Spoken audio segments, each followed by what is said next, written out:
துயரமே அவருக்கு தான்.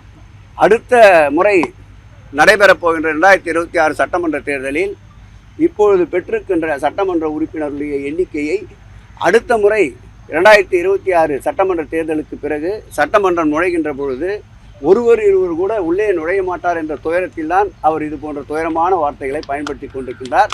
அவர் வாயிலிருந்து மகிழ்ச்சிகரமான மங்களகரமான வார்த்தைகள் வருவது தவிர்க்கப்பட்டு 4 ஆண்டுகள் ஆகிவிட்டது. மாண்புமிகு தமிழக முதல்வர் அவர்கள் சீரிய சிந்தையில் உதித்திட்ட திட்டமான வடசென்னை வளர்ச்சி திட்டத்தின் கீழ் நடந்து வருகின்ற பணிகளை வாரத்திற்கு ஒரு 5 முறையாவது ஆய்வு செய்து இந்த ஆய்வினுடைய நிலைமைகளை மாண்புமிகு முதலமைச்சர் அவர்கள் மாதத்திற்கு 2 முறையாவது தொடர் நடவடிக்கை குறித்து கருத்து கேட்பு கூட்டத்தை நடத்தி கொண்டிருக்கின்றார்.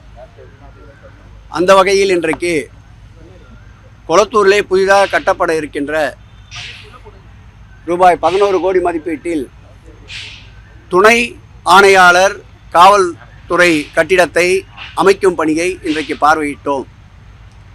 அதைத் தொடர்ந்து அந்நிய பொருளாதாரத்தை அதிக அளவு ஈட்டுகின்ற வண்ண மீன்கள் உற்பத்தியாளர்களுக்கு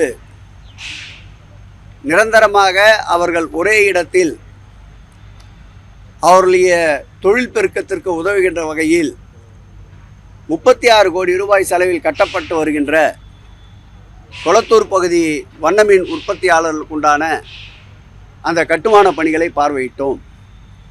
அதைத் தொடர்ந்து 49 ஆண்டு காலமாக நடைபெற்று கொண்டிருக்கின்ற தீவுத்திடல் என்று சொல்லப்படுகின்ற இந்த பகுதியில் அமைந்திருக்கின்ற சுற்றுலா பொருட்காட்சி ஆண்டிற்கு 60 நாட்களுக்கு மேலாக இங்கே நடைபெறும்.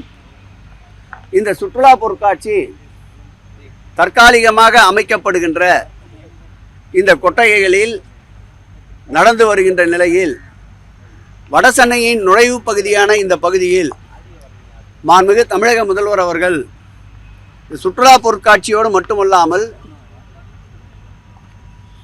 சிறு வணிகர்களுடைய பொருளாதார முன்னேற்றத்திற்கு ஏற்றாற்போல் இங்கே ஒரு வடிவமைக்கப்பட்ட கட்டடம் உருவாக வேண்டும் என்று உத்தரவிட்டு சென்னை பெருநகர வளர்ச்சி குழுமத்தின் சார்பில் 100 கோடி ரூபாய் மதிப்பீட்டில் 2000 சதுரடி கொண்ட 40 அறைகள் கிரவுண்ட் பிளஸ் 2 மாடிகள் கொண்ட கட்டிட அமைப்பு பணிகள் நடந்து கொண்டிருக்கின்றன.